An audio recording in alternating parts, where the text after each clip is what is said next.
Assalamualaikum warahmatullahi wabarakatuh. Di sini saya mau mewakilkan kelompok satu, yaitu saya sendiri, Andrika dan Novi, mau mempresentasikan tentang sejarah dan perkembangan bahasa Indonesia. Guna memenuhi tugas mata kuliah Bahasa Indonesia, dosen pengampu Bapak Muhammad Yusuf MPDI.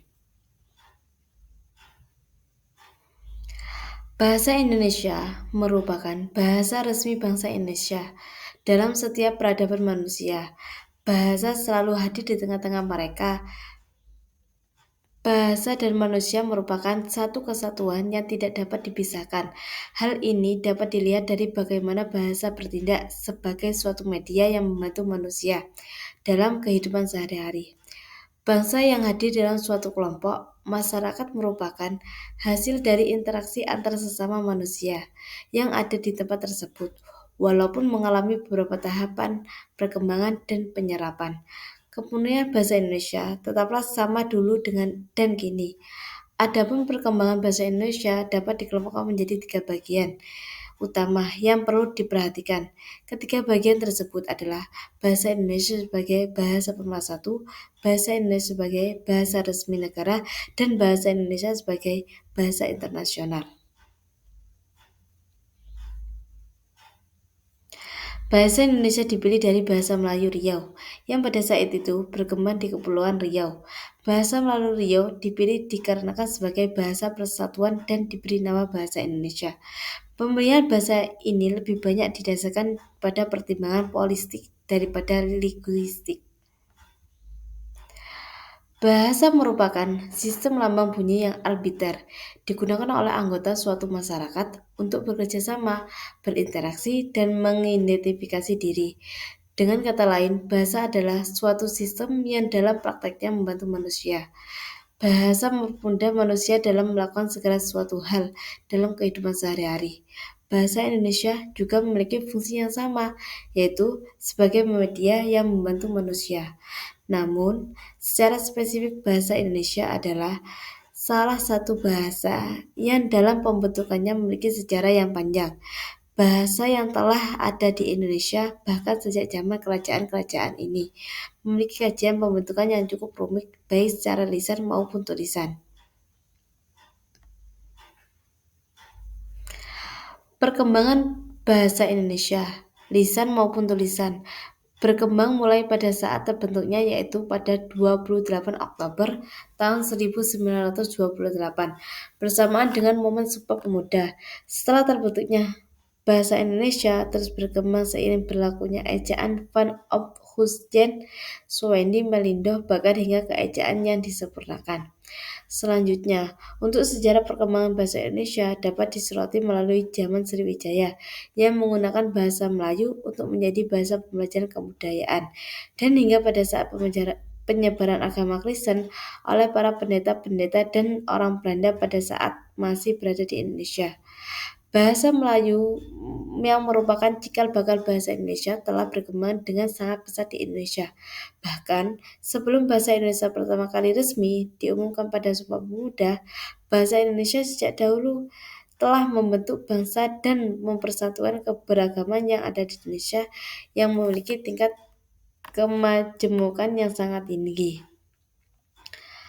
Bahasa pada dasarnya adalah media untuk berkomunikasi, ternyata memiliki eksistensi yang lebih lagi. Bahasa menyakup hampir seluruh lapisan masyarakat, bahkan kebudayaan itu sendiri. Banyak sumber yang mengupas fungsi bahasa Indonesia. Salah satunya Arifin. Kedua bahasa Indonesia memiliki fungsi berikut. 1. Lambang kebanggaan bangsa.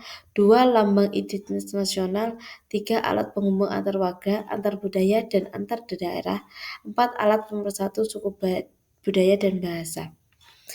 Melalui kilas balik sejarah yang telah diterapkan di atas dapat dengan jelas diketahui bahwa bahasa Indonesia telah menjadi begitu kuat hingga saat ini karena telah melalui proses yang unik berawal dari bahasa Melayu, kontak dengan budaya asing yang kemudian menggunakan bahasa Melayu dan menjadi bahasa yang akhirnya diganti dengan istilah bahasa Indonesia pada tahun 1926. Bahasa Indonesia kemudian masuk ke dalam 3 kategori perkembangan yaitu 1. Bahasa Pemersatu. Bahasa Indonesia pada awalnya diikrarkan oleh para pemuda kembali pada tahun 1928. Pada tanggal 28 Oktober, dalam Sumpah Pemuda yang berbunyi, "Kami, putra dan putri Indonesia mengaku bertumpah darah Jeng Satu Tanah Indonesia. Kami, putra dan putri Indonesia mengaku berbangsa yang satu bangsa Indonesia. Kami dan putri Indonesia menjunjung bahasa persatuan bahasa Indonesia. Diterimanya bahasa Indonesia juga dapat tercermin dari diadakannya Kongres Bahasa Indonesia KBI pada tanggal 28 sampai 28 Juni 1938 di Solo. 2. Bahasa resmi negara. Bahasa Indonesia menjadi bahasa resmi yang digunakan selama 54 sejak ditetapkan dalam pasal 36 Undang-Undang 1945 pada tanggal 18 Agustus.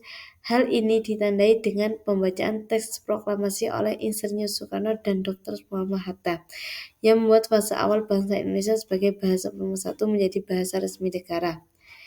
3. Bahasa internasional. Undang-Undang Nomor 4/24 Tahun 2009 tentang bendera, bahasa, dan lambang negara serta lagu kebangsaan juga ikut mendukung bahasa Indonesia menjadi bahasa internasional, khususnya pasal 44 ayat 1.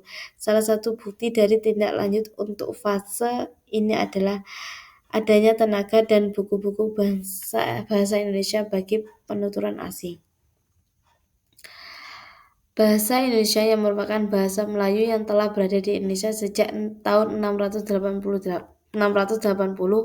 membuat Indonesia menjadi lebih kokoh.